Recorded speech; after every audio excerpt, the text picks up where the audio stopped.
Ito po ay tulay na isa sa mga pinakamahabang tulay sa Pilipinas, San Juanico Bridge. Nagdudugtong po ng Samar at ng Leyte. Yan, San Juanico Bridge.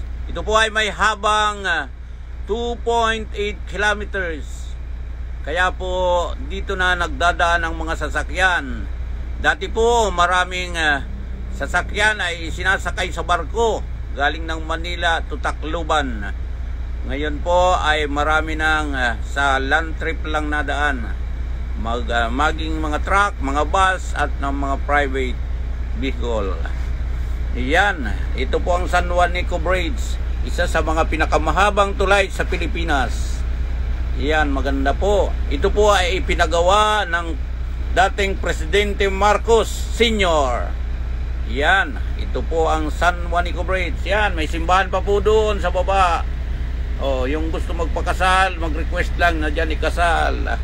Yan, dyan po. Mahaba pong tulay ito.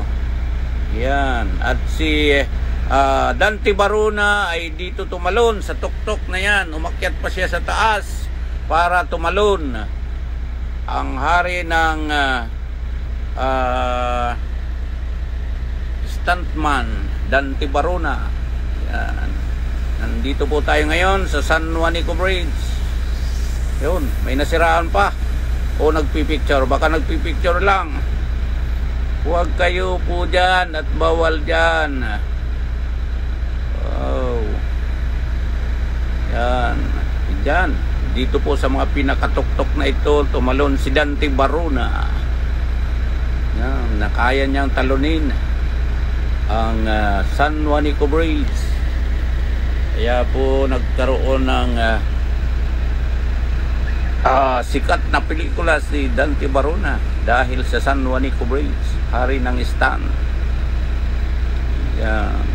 Ito po ay sakop na ng Leyte. Yan. Dito na po tayo, malapit ng tumawid. Yun. Tacloban City na po ito. Nakakasakop dito. At yung sa unang dulo ay Santa Rita, Samar. Yan, pinagdugtong po ito ng Samar at ng Leyte. Yan. Salamat po sa lahat ng followers, ng friends, sa panonood. Salamat po sa inyong lahat. Sa walang sawang pagsuporta sa akin. Salamat po. Diyos mabalos po sa inyo. Yan. Yan, mag-welcome Tacloban na po tayo. Tacloban na po ito. Yan. Maraming salamat po. Yan, welcome Tacloban City. Tacloban na po. Ayan. Maraming salamat po sa inyong lahat. Tacloban na.